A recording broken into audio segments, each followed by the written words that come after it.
Welcome to the Art and Culture Center live Facebook chat.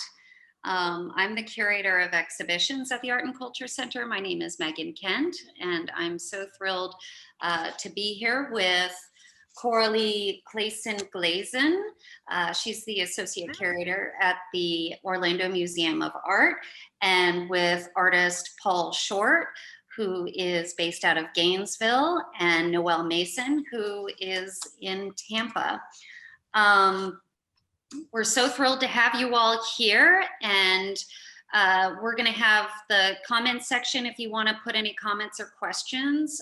We'll try to take a look at them towards the end of the talk and see if we're able to hit any of them. If we don't do it in the talk, then please don't worry, we'll go back and answer them because this conversation is going to be recorded and left on Facebook Live. So as I was thinking, in fact, 6 months from now, you could probably watch this and ask a question and we'll go back and answer it. It could be like, what was COVID like? And we can go back and say, it's still happening.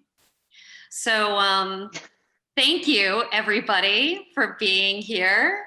I'll do let me share my screen. And thank you to our tech person, Yvette Wasserman, who's here to help make sure that things run smoothly. And this is our beautiful main gallery space at the Art and Culture Center. So for the 2020 Florida Biennial, the center received, it was an open call, and we received 239 artist submissions based in 67 Florida cities, which is very impressive to me, that 60 cities in the state of Florida, encompassing 2 counties throughout the state. And so our juror guest curator, Coralie, reviewed nearly 680 artworks for the biennial exhibition in the main gallery and 123 proposals for the site-specific artist select solo exhibitions.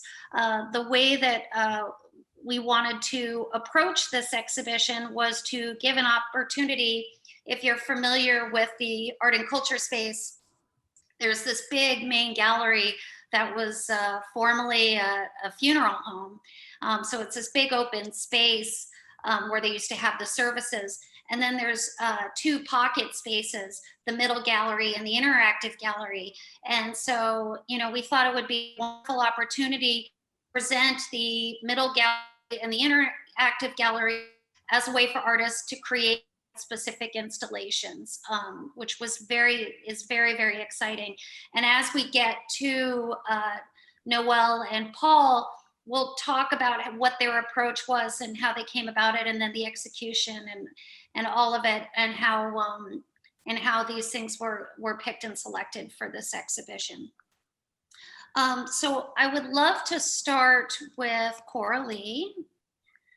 And Coralie, I'm going to open up your exhibitions here. I would love for you to speak a little bit about your familiarity. You've been at, how long have you been at the Orlando Museum of Art? I started at the museum, the Orlando Museum of Art, in January 2018. So it's going to be 3 years this coming January.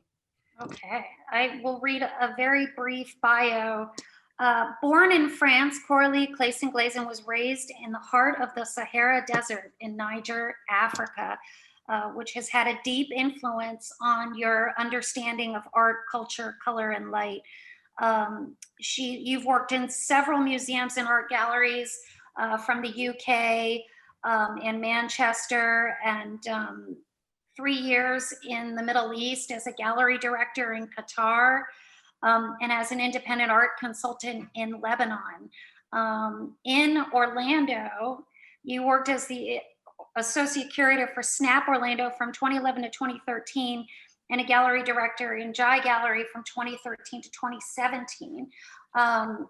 So as you were saying, when you joined in 2018, so you've been in Florida since 2013, which is a fair amount of time to familiarize yourself with that area. maybe you could expand a little bit more about your familiarity with Florida-based artists. Sure. We have some images of the Florida Prize in Contemporary Art, for example, and we can get to it in a minute. But this is mainly through the Florida Prize in Contemporary Art that I got the incredible, I feel very lucky to be able to get to meet artists that are living in Florida, creating in Florida, that are of an international standard, and of showcasing them, through the Florida Prize in Contemporary Art. So that's an exhibition that every year for the past 7 years has showcased 10 Florida artists. And I got the incredible privilege to co-curate the last two with our senior curator, Hanson Mulford. And this year's, as we did it, but it couldn't, be installed due to COVID. Here. I'm just going to So a few of these that you are showing right now. Yeah, as you were talking, I just exhibition went to a couple of the prizes. Right now. Fiel, if I'm viewing it in real time.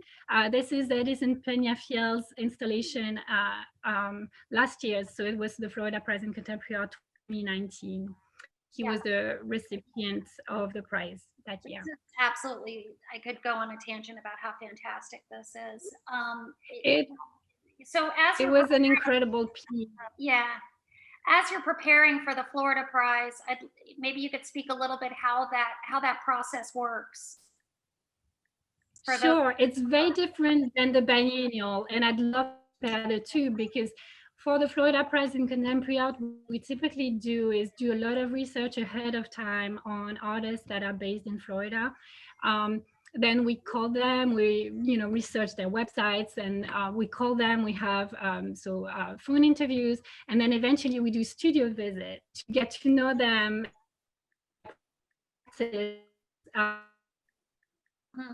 Deeply, and then that year for the Florida Biennial was a completely different kind of way of approaching the work of Florida artists, because being an open call, suddenly there was that rush of images and incredible artists that I had heard of. Some of them I had heard of. Many of them I had, but some of them I'd never heard of. So it was a great way to get to know new artists as well. And we can be proud of our state, really, because the level of the submissions were incredible. So I think very often, of course, we're not, Chicago, we're not LA, we're not New York, but really Florida has incredible artists, and they deserve to be celebrated. So on here, I think you're showing Carlos Bentoncourt right now. Am I in real time? Just checking. You're breaking up a little bit, so what I may do is repeat a little bit, just like a brief thing, if I notice that you break up, and just so the conversation seems smooth. If that seems like a good idea to you, Yvette, you can give me a thumbs up. So cool. And so essentially what you were talking about was this opportunity to get these open submissions and see so many names that you had not known before, versus the Florida Prize, where you're doing a lot of research, you're finding the names, you're doing the site visits. So it's kind of a double way for you to familiarize yourselves with Florida artists. Mm-hmm. It was definitely very interesting to see that different approach, Mm-hmm. And so we're looking at Carlos Bentoncourt here. So you're curating as you're meeting these artists in their studios and preparing the pieces for the space in advance. Right. So the way it works for the Florida Prize is that each artist is given a significant amount of space. It takes over, I think the entire exhibition is over 6 of our galleries. And so it's they get to create a sort of mini solo exhibition. And here we have this, this is a really interesting piece as well. So this is Kenya Robinson, and she was the recipient in 2018. And we're actually doing a project with her right now, which is aimed at providing more accessibility to people of African descent in stock image libraries. So we have an open call to participants. And then I'll go, this is the current exhibition that's up now, Voices and Conversations, Expressions of Individuality and Community Contemporary Art from the collection. Yeah. So this is a wide range of. And so here you have the work of, yes, so you have the work of Kerry James Marshall in the background, and then Nick Cave, Thurman Statham, and there's also new acquisitions by our acquisition trust of a Kyle Mayer piece and a Bisa Butler as well, and a recent acquisition of the Deborah Roberts beautiful Speak artwork. Oh, fantastic. Let's see, and then here we're looking at. That's a past project that was last year. So that's an exhibition I had the joy to co-curate with a peer institution just across the street from us, the Menelo Museum of American Art. Okay. And so that's Edward Steichen's incredible 7-mural.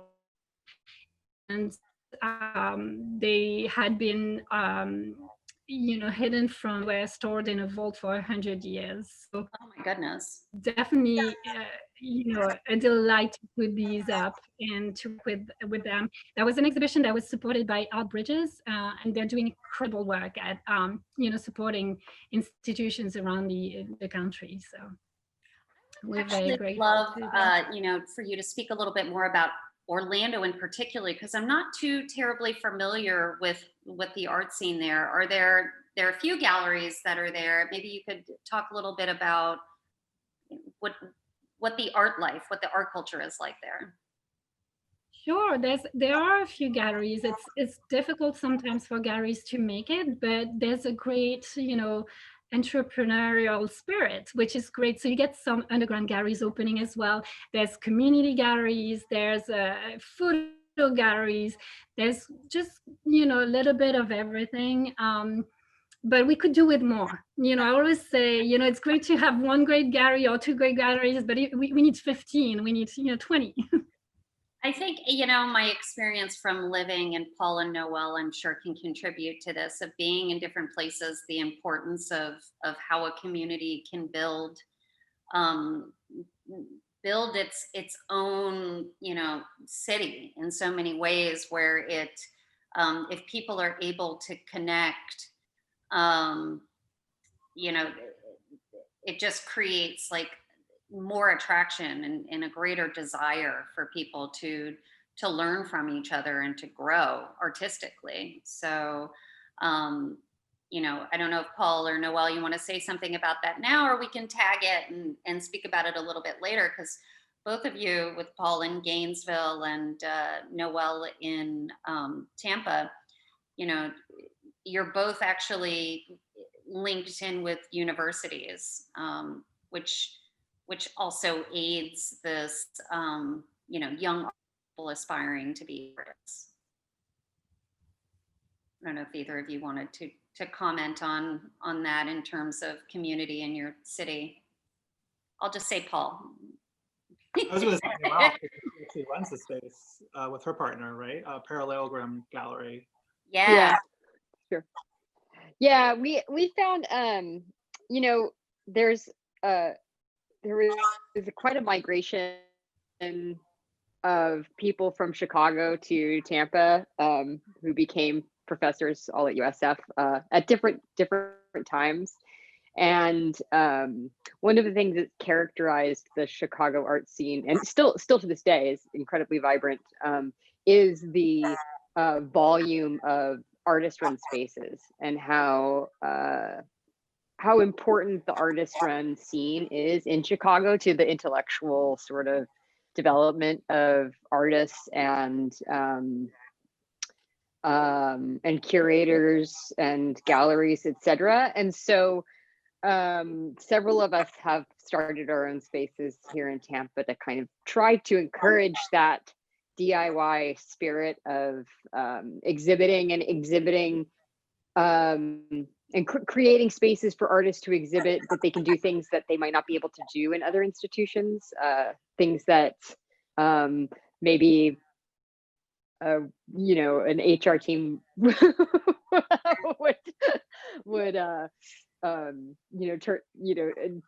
turn down because of its you know, we flipped a car in one of the one of the exhibitions, and so that might have been something that would have been more difficult to do with bureaucracy involved. And so I found it's just been a really nice, like, open space where people don't have the pressure of having to make something that's necessarily going to sell or make the gallery money, because it's more of a labor of love. And so I think that spirit's been important. Yeah, that's certainly something I've seen in Florida, especially down here, people making what they can from their own means, being able to make exhibitions on low budgets, being able to, create partnerships, being able to, invite friends, artists, curators to overlap with each other and just make things happen, because it's the only way things are going to happen. So it's nice to hear that that's something that's happening in some other pocket, in these other pocket cities in Florida, which was a really great surprise for me, going through all of these submissions. So I'm going to flip over to the show. So let's take a look, and I actually would love to show this. So Coralie, the submission process, just as a backup, we essentially, we sent out the open call in May for shutdown, just to help put this in context for people, but everything down. So all the applications were happening over the time through July. And then Coralie and I spoke on the phone, and we looked at a lot of things. Coralie had, made these different selections. And so I would love for you to speak about, trying to figure out how we could fit these pieces within the space. And so this was how Coralie kind of visualized it. If you would like to talk about it, and I'll put this on play, and then I'll put the exhibition views up. Sure. Well, I think that was definitely one of the challenges of COVID. Although I had been in the space before, curating at a distance is challenging. So I love that you were able to provide me with a map, a floor plan, and then creating this little 3D model was just super easy using SketchUp, but that was a way to kind of visualize it, because although it's 3 galleries, 2 of them were taken by solo exhibitions. And it's still a lot of artists to fit in this space. And I tend to go for large things or installation pieces that demands a certain, a certain room. So that was kind of helpful in order to see what would also fit the space, and kind of determine what the final selection would be.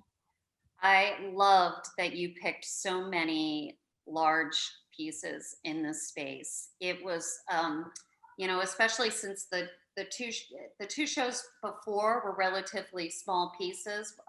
One, because I had some shipping adjustments with COVID, so some pieces had to change. And then we did a benefit that was mostly, relatively small sized pieces. So suddenly our space just exploded in color and just the body, and it really kind of became something else. And and the way that they interact with each other, there's some happy accidents in here, but then there's some real thoughtful, like, you know, there's a nice balance of both. I'd love for you to kind of comment on that as we're moving through. Yes, sure. Well, I've got to commend you and your team for being so incredible, you know, throughout the process, because you were really my eyes as well, you know, I got to say, relying on you to kind of make the, you know, the last minute necessary switch to actually make it all work. And I think we did it in a couple, 3, 4, maybe 4 places, you know, that changed compared to the initially. But I think, you know, there was the 5 minutes when we had the opening. When I arrived, I was so nervous because I hadn't seen the show yet, you know, and I was like, I was with my kids and I told them, don't talk to me, just wait a minute, let me see it. And I walked around, I was like, yes, this is good. You know, it was a huge relief because yes, you know, curating at a distance, not seeing the pieces in person, you know, you kind of, it's a little bit of a gamble sometimes. And many of these artists, I knew of their works, not all of them. Some of them were complete surprises, you know. But I think we did it. I think, you know, it was a team effort and I think we did it. I think the show is beautiful and really I'm encouraging everyone to see it because it's, they're just gorgeous works, you know, that deserve to be seen, you know. Yeah, definitely. Seeing it all in person is quite a nice, you know, it just, you feel good in the space. The works are bright and Yeah. colorful and large and just really impressive. I'll point out a few of them as we're kind of going through, just because I can't help myself. You know, we have Shri Prabha that's in the back behind these beautiful pieces by Francie Bishop Good and Luke Jenkins, where Luke did the pedestals and Francie did the sculptures that rest on top. Then we have Zorae Cyrus, who's an artist that's based in the Fort Lauderdale area, a young, really impressive artist. She was an amazing surprise, you know, that I wasn't familiar with. Chris Clark out of Orlando, Mayor Martinez. These are really intricately cut wood paintings. Sarah Stites, just incredible new body of work that is so exciting to see that I had not seen before with Boyd Kong. This amazing Jen Clay installation. And, you know, I start thinking about when I go through this image and look at all these exhibition views and look at the work in the space, I can't help but think about how, you know, many of these pieces were made during quarantine. And I think that's a very strong theme kind of running, was that people were making either entirely new bodies of work or things were just so much more labor intensive. And, you know, you look at the work of Jen Clay, you know, where all of these different elements you can lift and you see little text words, and with Sarah Stites with this totally vibrant palette in these new pieces. Yeah, and that's the thing. There's artists that even experimented with entirely new mediums, you know, like Nina Sorrell. I knew of her work as a photographer, but I had never seen her clay, you know. And the clay piece is actually from a performance that she did during quarantine or just before quarantine, I think. So, and then just this, really. Yeah, I wish I had a still, I can pull it off, but I can do that in a little while. But essentially it's this frieze that sits here that then became recycled clay. So she really, you know, it's like this wonderful way of her going totally through the process, which, you know, maybe she wouldn't have done, you know. Right. Yeah, and then you have that Abby Ruiz painting that's to the right. Next to it is Claire Dygert and her Acemic drawings. Christina Pedersen, who we just adore and love so much. And her standout show that she had at Locust over the summertime, really beautiful, talented artist. And Marina Font, who did an entirely new body of work as well that we can go into when we get into the library. Tom Scicluna was also a happy surprise. You know, I don't know if you want to speak about how we factored Tom into the program. How did you pick Tom? I had visited with Tom in his studio with Hanson, you know, when we were looking at Florida Prize artists' work, and I've always been amazed by what he does. You know, he's got a way, you know, you can be prepared for something and just encounter the unexpected, you know. And so what you look at right now, literally the wall color is actually Tom's work, and it's inspired by the piece that you had in the previous photo, which is a metal piece. And those items are reclaimed from the internet. They're all the pieces that are sold for free on the internet, you know. So he has an entire body of work that kind of stages those pieces in gallery environments, you know, kind of gives them a new life. So you look at them in a different eye. But it really talks about that society, that post-consumption or post-consumerism society. And there's several other artists that talk about that. Or, you know, there was that notion of post racism, post, you know, post. I went ahead. You blocked for a second, but I went ahead to this Leah Sandler post-capitalist history flag that we had done outside as well. That's what you were speaking about. Yes.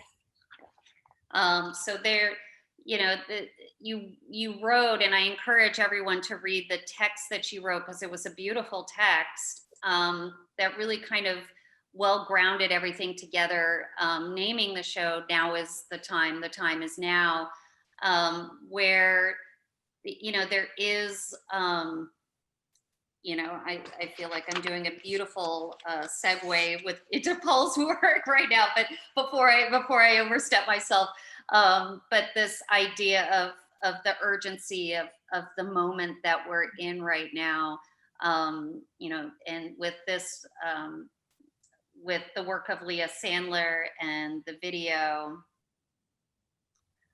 Yes, and many pieces had that notion of urgency, and many artists, and not only the ones that are on view in the exhibition, but among those, you know, 690 pieces that, you know, there were, that was a recurrent theme. So I couldn't. Yeah, through the whole application, a lot of submissions, yeah, did have that sense of urgency and did have a sense of what is happening right now, what can we do right now, and that feeling of nowness, because everything stopped, right? You know, this is a time where everything has just completely stopped. So I'd love to look at this room too. We've got this Daniel Verrey piece, The Profile of a Flag, and this Russell Maycumber piece that I just absolutely adore. It's a car chase where you can actually turn the television on, and the piece drives after each other, and it's a handmade television. And then you're looking at the work of Leah Sandler and Will Douglas in this really beautiful wood panel and great piece with this postcard of a cloud.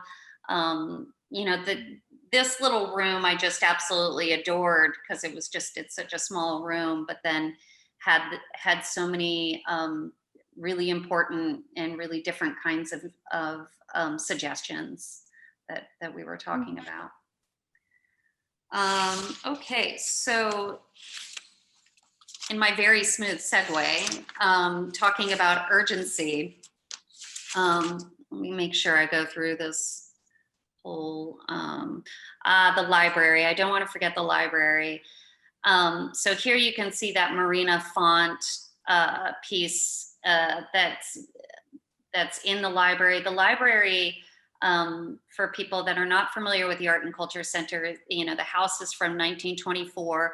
The library is one of the rooms that is pretty much intact. It's, you know, was originally the family room. You can see that the fireplace is original, the room was original, and then it was converted into a library. So it's been this great resource space that got to be utilized for this exhibition, because there was a lot of there's a lot of pieces that were about information and the absence of information. Would you like to talk about the pieces that are in this room? Sure, yes. So we have 3 pieces here on view. So one of them is a video by Line Bosque. And actually, there's two different screens. You might see them. Yeah, there you go. And there's also a photograph on another shelf. But the video addresses both memory and the presence and absence of objects and their aura and how they're connected to me and to the people that own them. And it's a very beautiful, poetic, you know, meditative video of disappearing objects that belong to her grandmother. In her grandmother's apartment, after her passing, they had to remove the objects. So she captured the moment. And one of her videos has books disappearing off a bookshelf. So there was also that connection there too. And then on the table here, you have a Jacob One book that was made with shredded fabric, you know, that were made from the clothes of a former boyfriend. So a very beautiful, pristine object, you know, that it's embossed and it says Pillow Book in golden letters on top, you know. And then on the other wall, there was a piece by Marina Font, which is inspired by she received a family photo album that was half empty. So many pictures were missing, but she cherished that album and kind of reused elements of them in various ways, you know. So sometimes it's the corner of that held the photos, you know. Sometimes it's the glassine paper. So they're very beautiful, kind of imbued with memory. I love looking at this room. It's like, this room is like essentially an archive of information, and then it's juxtaposed with these pieces that are about loss, like a loss of information, or how do we retain information.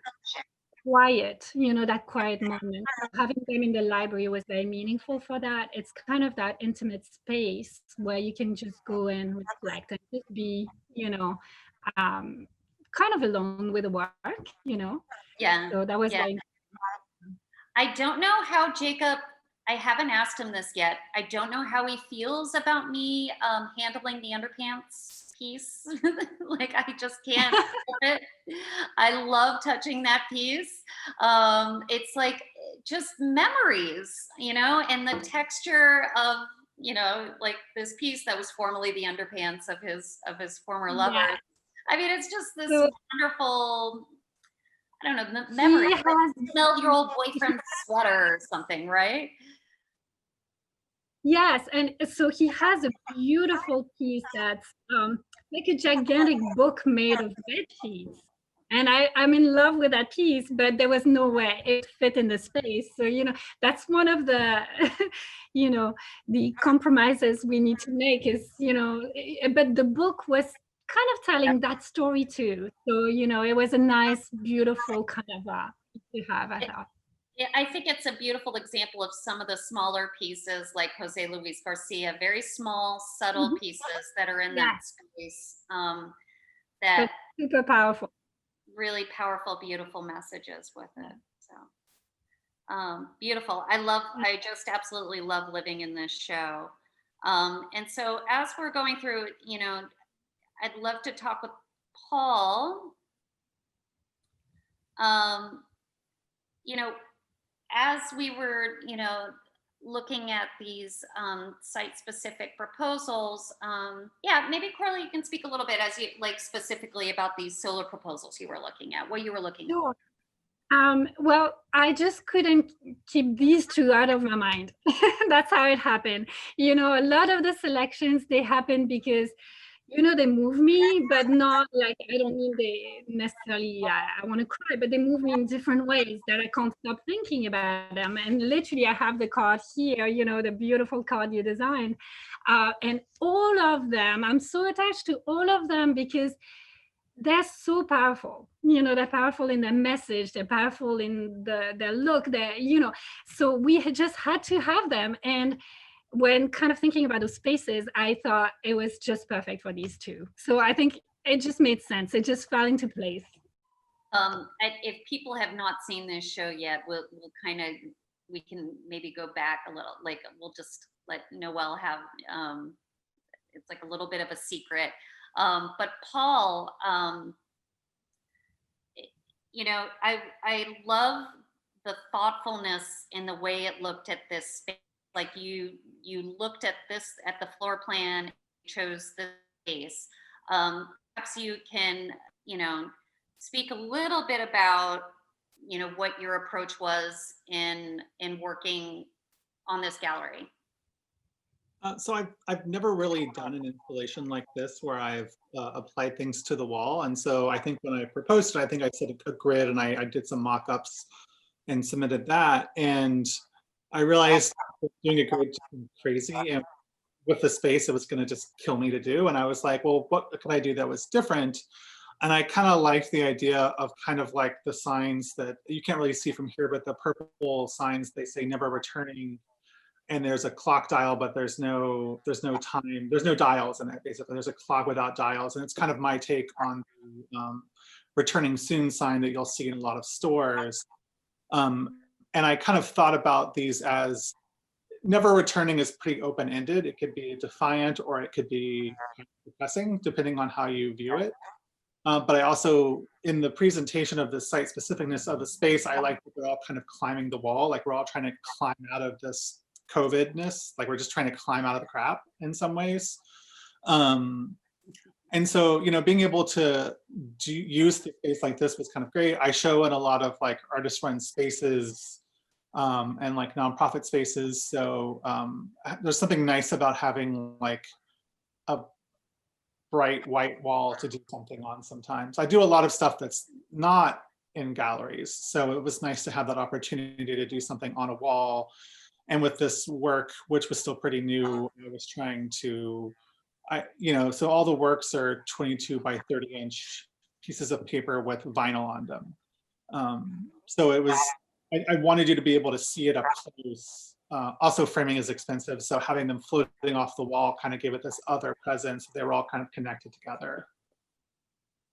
I want to talk, for people that don't know Paul, I wanted to give you a little bit of your bio and make sure I read this. Paul Shortt is an artist, curator, and educator who makes video, books, and performative interventions that remark on the everyday with humor and critique. Shortt received his MFA in New Media Art from the University of Illinois at Urbana-Champaign and his BFA in painting from the Kansas City Art Institute. He has participated in over 80 group and solo exhibitions, both nationally and internationally. His videos have been shown at the Museum of Moving Image, the Phillips Collection, and White Space Gallery. He's been in numerous group exhibitions in DC, Philadelphia, Miami, and Baltimore. He's participated in residencies at the Luminary in St. Louis, Missouri, and Montgomery College in Silver Springs, Maryland. And you've participated a number of times at the Printed Matter art book fairs in New York and LA. So your artist books are fantastic. I'm a huge fan of the books. I would love for you to speak. So in thinking in terms of how this is a more formal white Cube. I would love to speak more about some of the past projects that you've done. You know, here we're looking at exhibition views. This is called No Prints. If you'd like to speak a little bit about this project. And then we also have the Arlington Art Truck, which is a really great site-specific project that you did with Cynthia Connolly. Yeah, so I was doing a project about loitering for years. Reserved for sort of that was I would leave signs that said reserved for loitering wherever I found no loitering signs. And so I was always looking for other text and looking at the language of street signs. And I'd seen a sign that said, it was near a playground, across a church playground, and it said, positively do not blankety blank. And I loved the positively do not, and I stole that part of the text. And then I started stealing other text that I thought was interesting, like alarm will sound, or be prepared to stop, or photo enforced. And so these prints are all kind of telling you no and telling you not to do something. And I got really interested in this text. And around this time, I had a friend introduce me to a printing machine called the risograph. A risograph printing machine looks exactly like a photocopier, but it has color separation. So it's a different drum for every color that you want to do. And you get the look of a screen print, but it's faster and cheaper, and it's a soy-based ink. So for me, this was a real, I would do like different patterns and different colors, kind of mimicking the reflectiveness of the street signs. So when you see in the photos here, there's like hexagons and stop sign, and hexagons and octagons and lines. All of that's kind of trying to mimic the reflectiveness of the street signs and never using red, white, and black, which are what the standard street signs are. So for me, this was kind of revelatory in some ways, because often in previous works, I used the color that I was referencing. So if it was a giant no photos icon, it was red and black, which it should have been. And so this kind of started me in this way of using color to be subversive and to be playful and humorous. So, you know, please no in bright colors is so much more playful and interesting than just please no in red letters on a white background, or black letters with a red outline. So I was really trying to just kind of really led to a whole body of work that I'm now kind of obsessed with. So I've just kind of become the sign guy and kind of embraced it. You know, we actually, I am realizing the door jams are in there as well. Are those the same, are those the door jams that I know? Yes, so this all started around early 2017. And right around that time, this is a show from 2018 at an artist-run space called Basket Gallery, which is in Cincinnati. And this is in 2018, but in 2017, I was really starting this series. And at the same time, there was the Trump travel ban and kind of Muslim ban. And I wanted to respond to that quite quickly. So I created these doorstops that say open doors on one side and open borders on the other. And I would donate half the proceeds to an aid organization that helps with refugees. It went through a few different iterations. This is the final version that I did in 2018. They're like wood doorstops. They're about 6 inches wide. And half the proceeds of those were donated to an organization called ACCH Refugee, which helps refugees resettle and build their lives in Indianapolis. So I wanted to do something that responded, but also was an object that you would hold and like. So they're like a white oak. They're really cut. Something that you want to hold that feels like a fine art object, but also has a function. So, and similarly to the signs, they have a function, but they are also referencing something too. Yeah, I think, and maybe this is a way to, or at least it's the way that I think about your work, that there's such a nice humor to it that's very warm. You know, it's like, in those particular pieces, it's like it's a gentle welcome. And that's what's so lovely about them. They're beautiful, there's some wit to it, but it's a very welcoming, warm way of making this, you know, very political statement. Yeah. Which is very nice. I think the subtlety of it, you know, makes the piece more striking. Totally, and with the doorstop, they actually do what they say, like they do. And I like that their function was tied into this other political meaning in a very simple way. Usually I'm not that smart. Like it takes me a while to make things, and it takes me a while to get to the idea. Like the no prints kind of grew over time, and I've even still figuring out like what the work is doing and how it's functioning. If I were to segue into talking about the newer work, it was what do I do with this? How do I transfer it into another material? Because these are all signs, but they're not really signs, like they're prints. So they're like referencing a sign. And so the works that are in the Florida Biennial show, it's similar in that way, where they're actually not signs, they're vinyl and paper works, but they function in this whole other way. I'm just going to show these Arlington art trucks real quick, and then we'll jump over to the sign. It's really great travel piece for these signs, again, that familiarity. And then to this new body of work, we have this one here, and I brought in a detail of it so you could see, the different layers if you want to continue speaking about the way that the process of these particular prints. Yeah, so for a while, I've been doing the no prints, and then I did the previous project you just showed, the Arlington Art Truck What's Your Sign project, where I created signs that you could take away and kind of do what they wanted with them. With this work, I really intentionally was, in some ways, I've been struggling with how do I take what I've been doing and apply it to another medium. And I had done a public art piece in Baltimore with a text called Don't Let Adulthood Corrupt You, which is kind of like an ongoing text that ties back to earlier work of mine. And I bought a vinyl cutter for that. So I had a vinyl cutter and I had this tool, and I was like, well, how do I utilize this? And so I started playing around with the vinyl cutter, and I tried putting it on actual aluminum signs, and it just kind of fell flat. Like it just didn't quite work. But once I started putting that vinyl onto paper, it kind of just had a whole other kind of connotation. When I was rubbing them on, you could see the layers of the older vinyl underneath, and I kind of liked how the layering worked.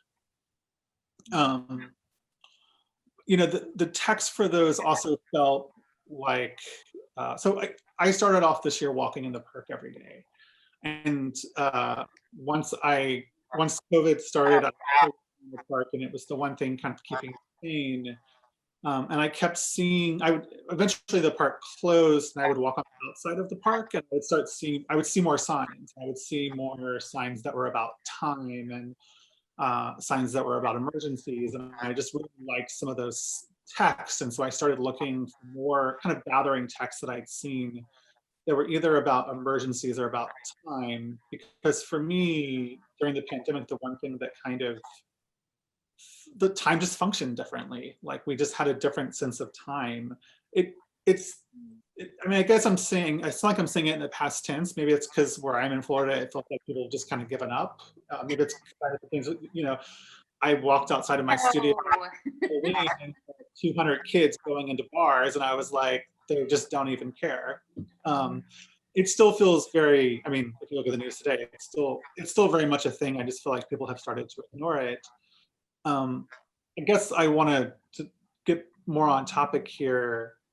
Then these prints kind of felt like it felt like a giant leap into signs about time and emergencies. And I love that there were so many signs about time, like, between these times, during this time, or at any time. And I loved the bigness of it. So something that happened with the no prints and with these is it's about right now, but it's also not. Like it's for whatever you want to project onto it. And that's why it feels fresh to me, and that during this time can have a different meaning depending on the viewer and their interpretation of it.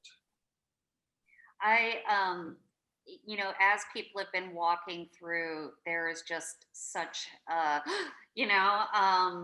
wow, kind of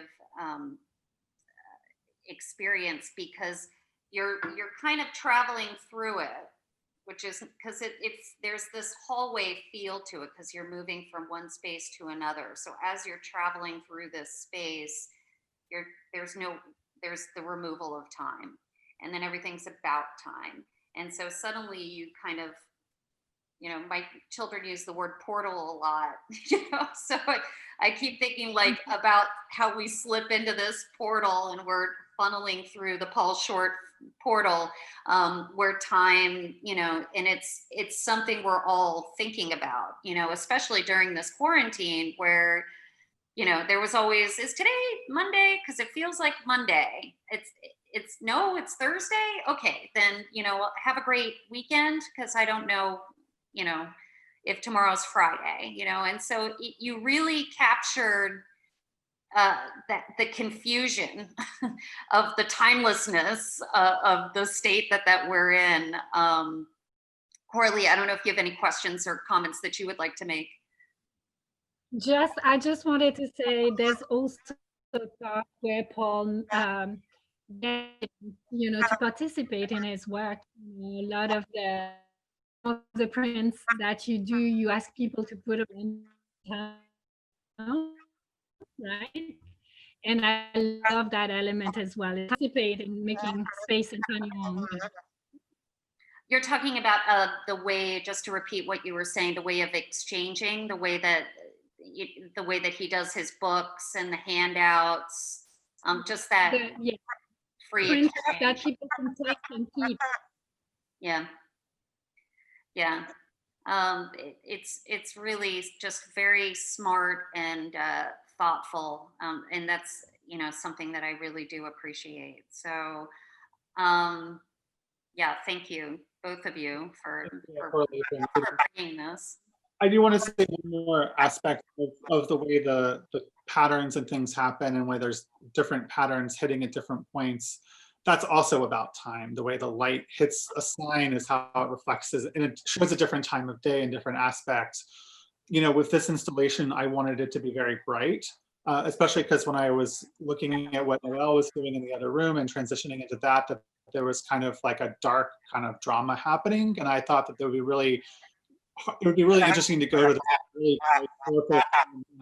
dramatic. Yeah. I hope dramatic is describing it. Kind of installation, That's definitely one of my a question that I want to lead up to. So we'll flip over to Noelle, and then we can come back. And Noelle, let's see if I can see you. I'm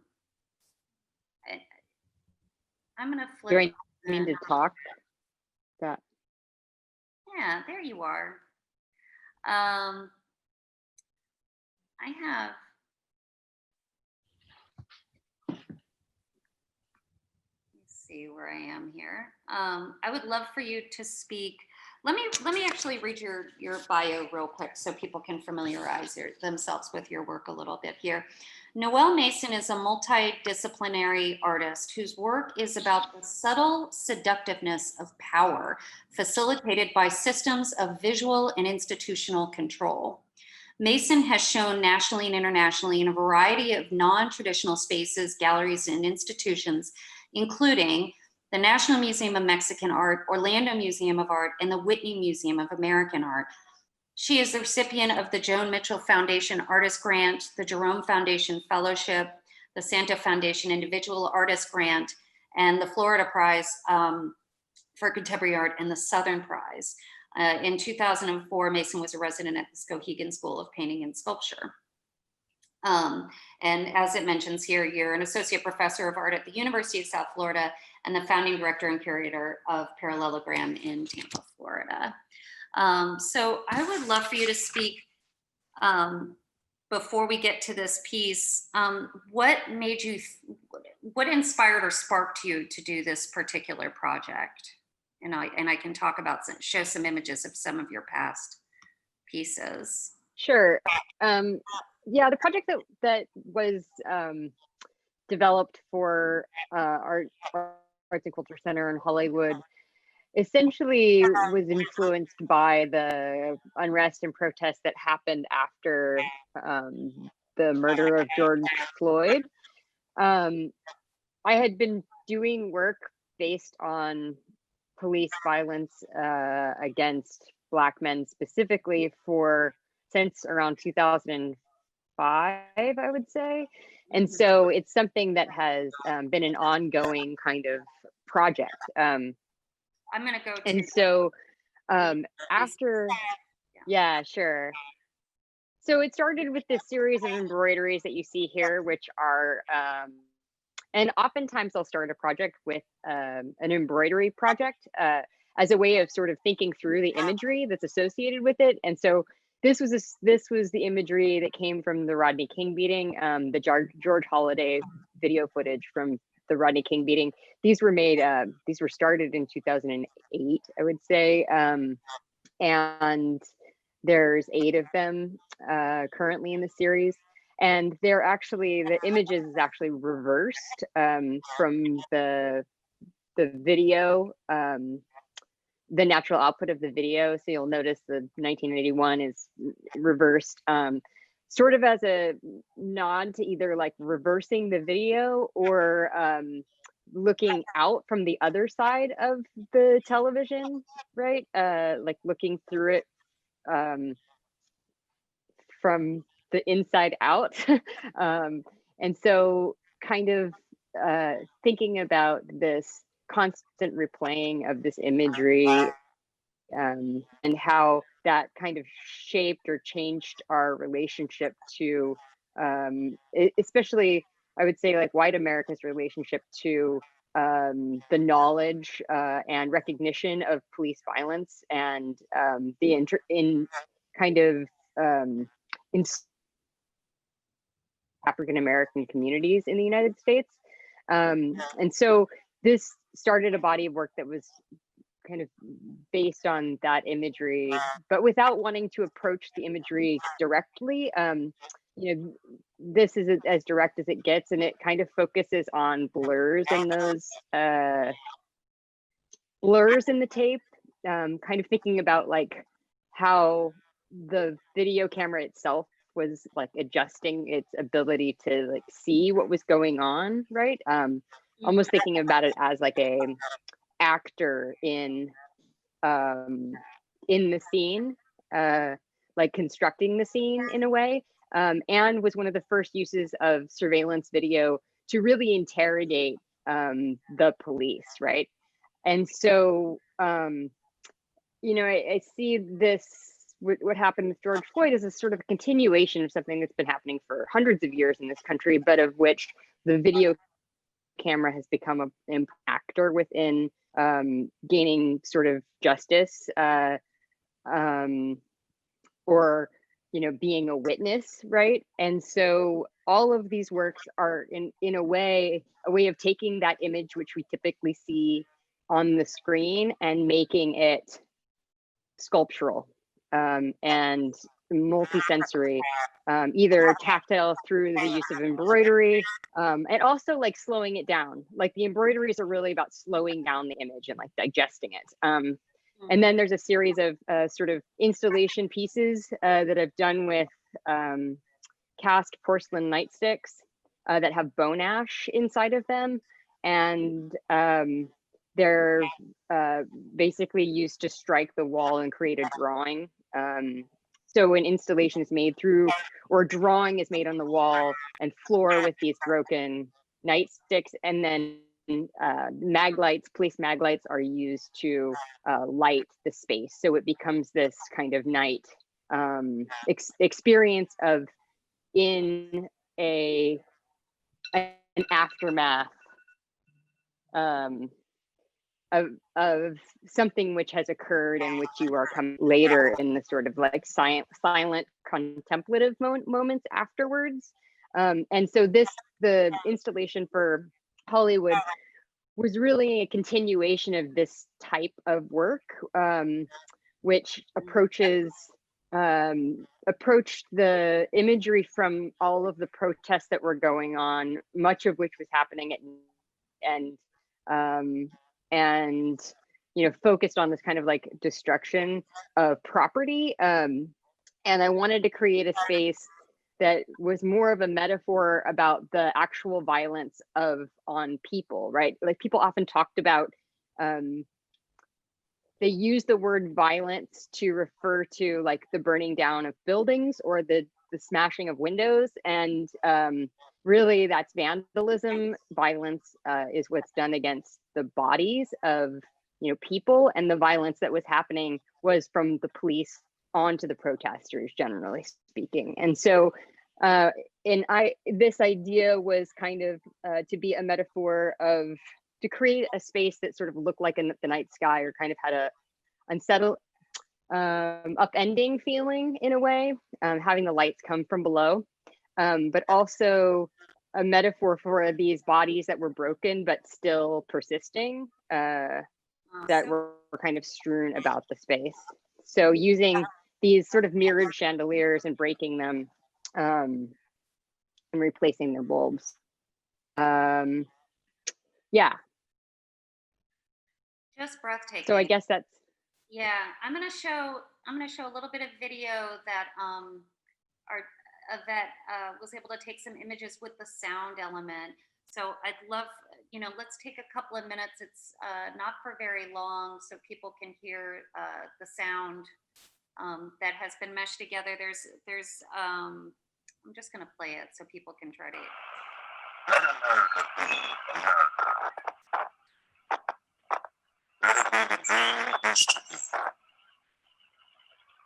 Let it be the pioneer of the big city of home. Son of the PLSS is now for 16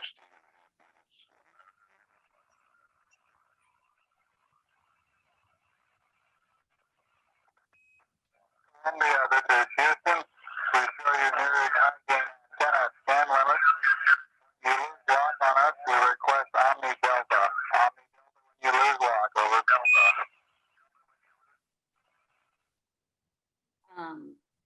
Thank you so much for putting that together for us.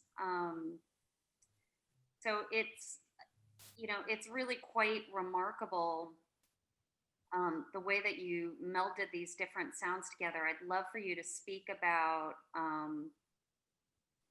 what these different elements are, and how you thought about weaving them. Sure.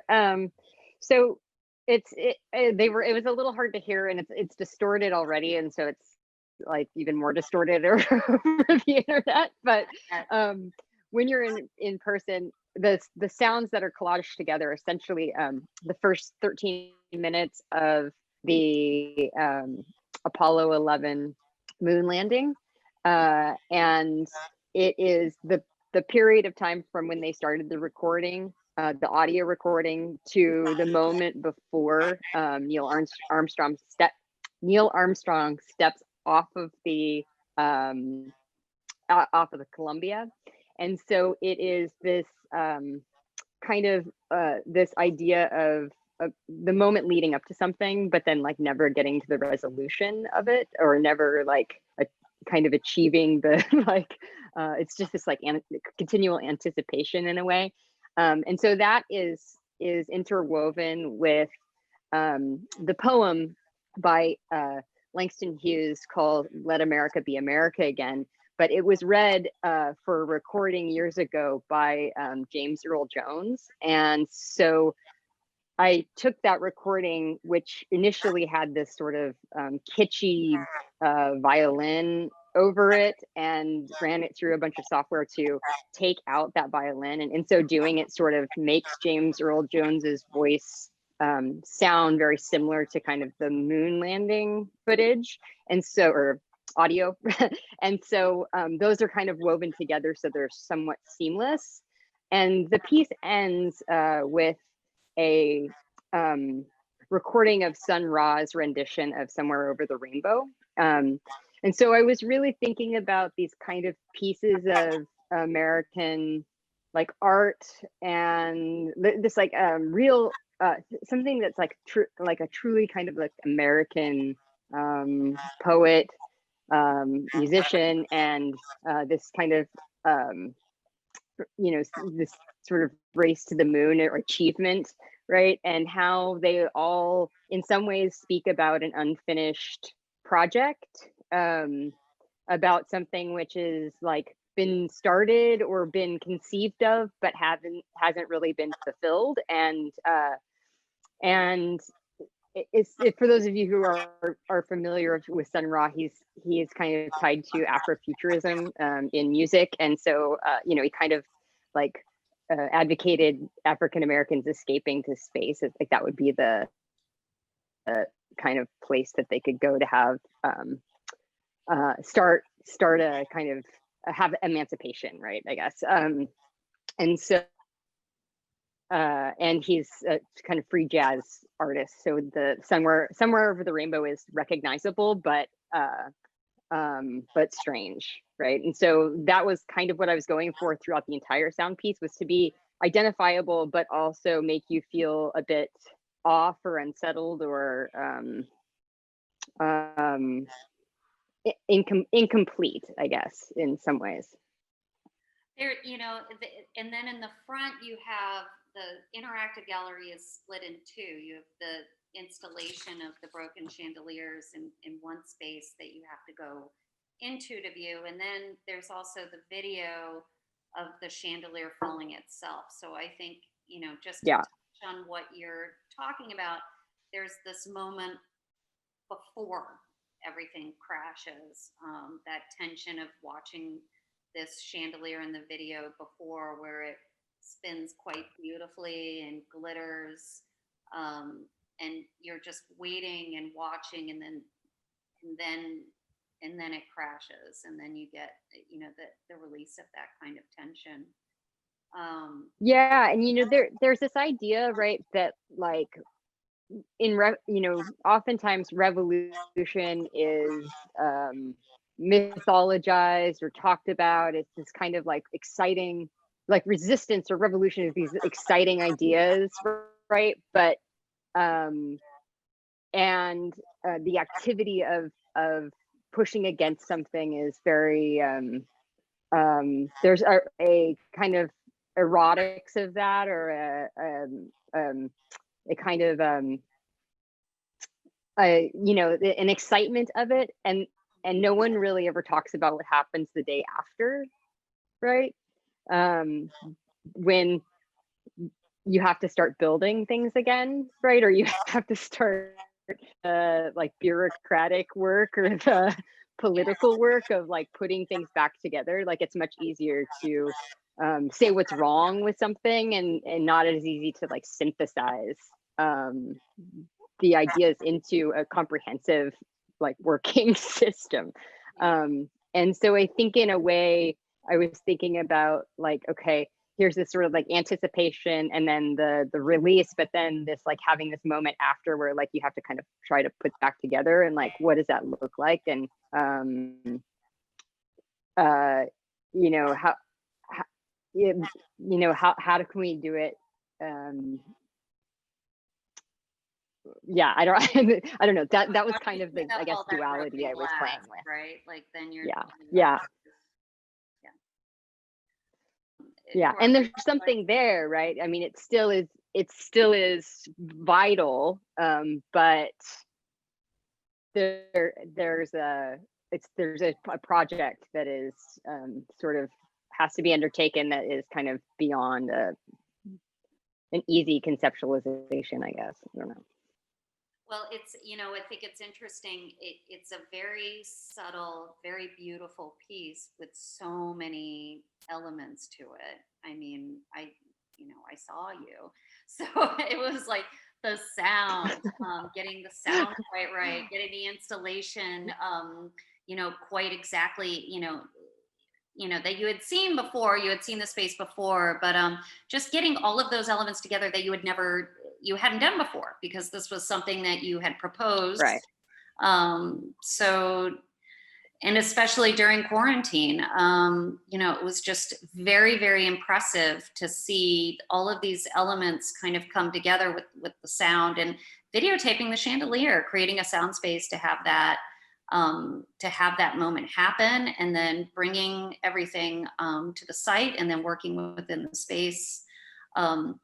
You know, there's a lot of, it's kind of amazing when you think of the backstory, I guess is what I'm trying to say. When you think of the backstory, just all the different levels and layers of things, really even to the physicality of the installation of it is really quite remarkable. Yeah, it was really exciting because, well, for a couple of reasons, you know, there was a piece that I had made several years ago that kind of inspired this larger installation, which was a single chandelier that was broken, and I had wanted to do something like this, or have the opportunity to do something like this. So when the Hollywood show came up, it was sort of a perfect venue and the perfect timing for everything that was going on.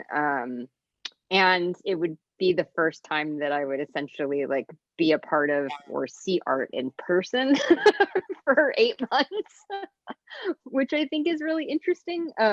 Because one of the things that I try to do is to make work that can't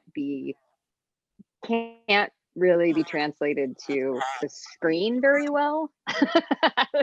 I'm sure you've And here we experienced are. in attempting to take photographs for this.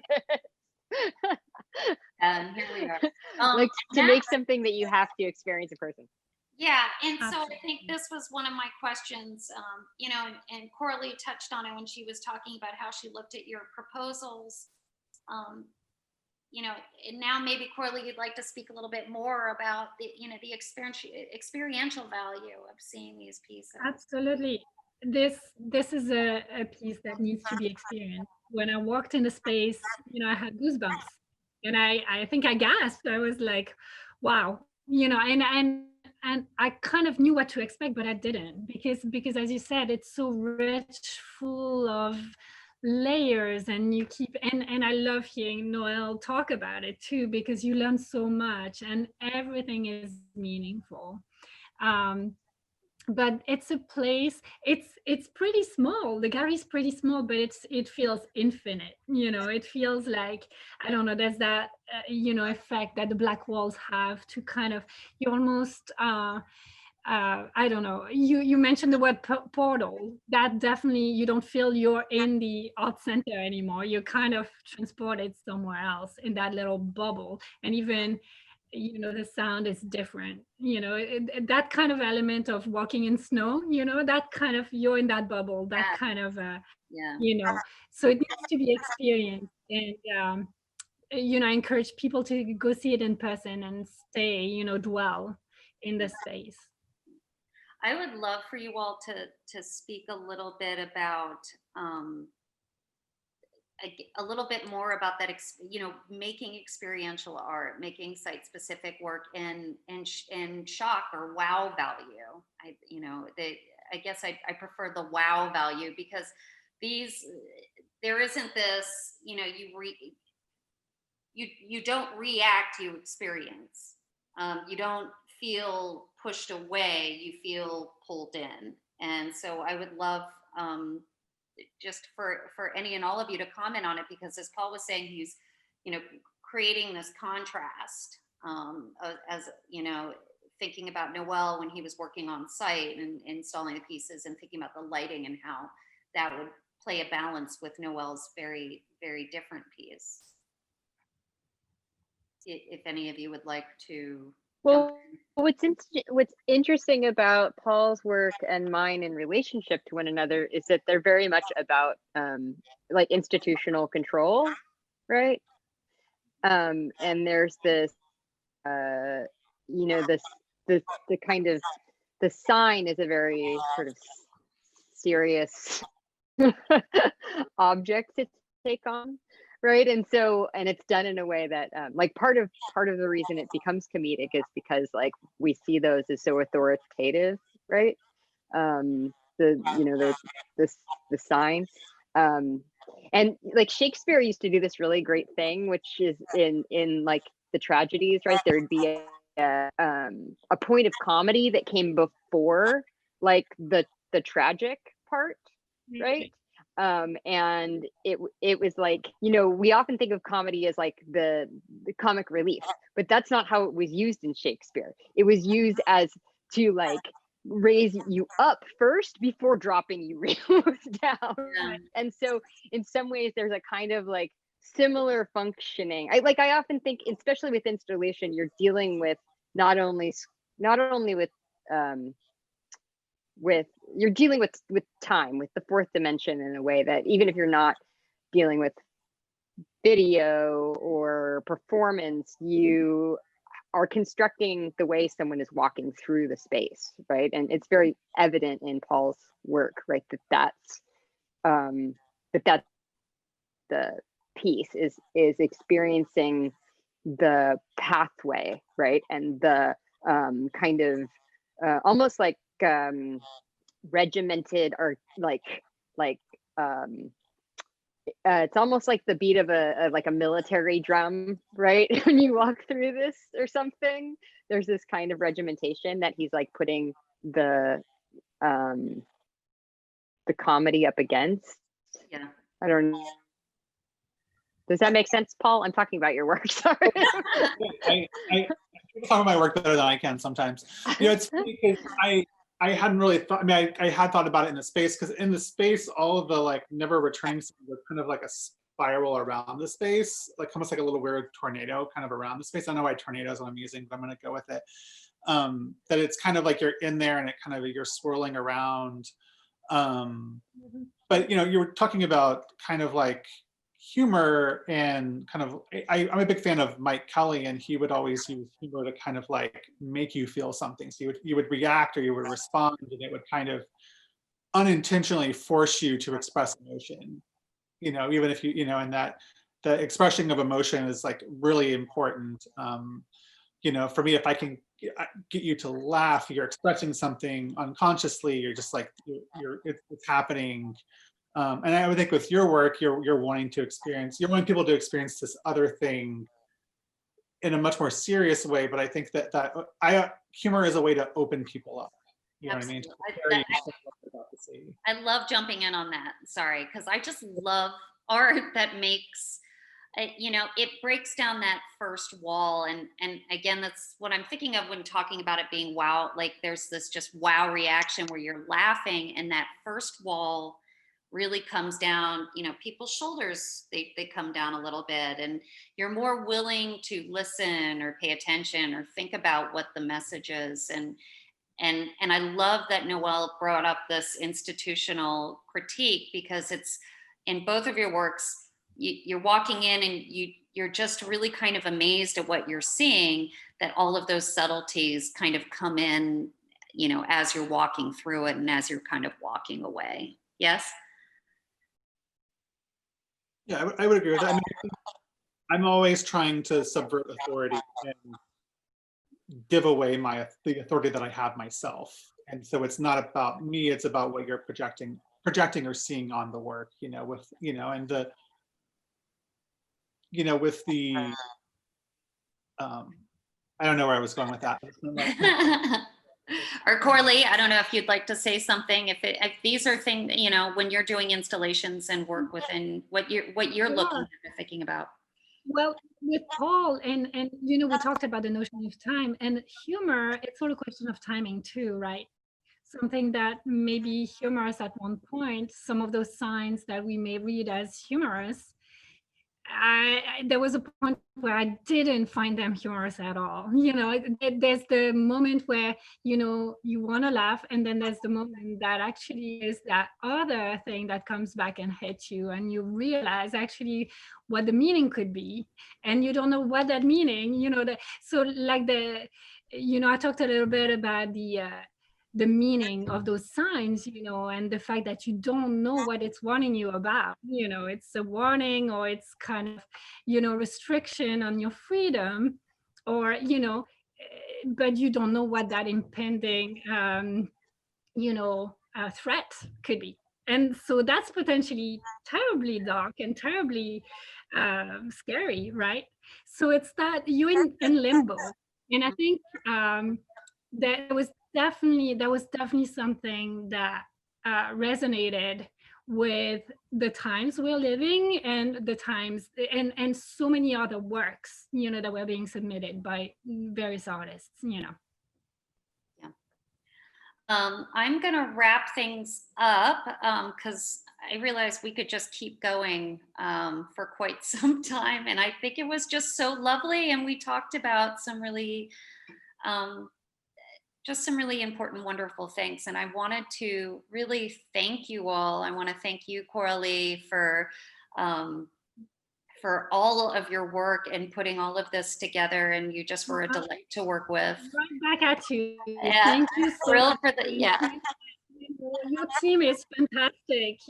Thank you again for inviting me. That was a pleasure. It's been a pleasure. I'm thrilled that the show's going to be up through February 20th, so people still have a chance to come see in person. And feel free to drop me an email and say hello, or as you're passing through. Thank you both to Paul and Noelle. Tireless efforts to make these really, truly special exhibitions at the center. I'm really, we are just so grateful to you. And to the dynamic Yvette, thank you for all that you are and all that you do with the incredible, she's just our marketing guru. So thank you, Yvette. And this will be posted on Facebook Live. So please feel free to put some comments in. We'll get back to them eventually. As we see them, we're happy to answer any questions that you might have. That's it. Have a great night. Thank you. Thank you so much. Thank you all.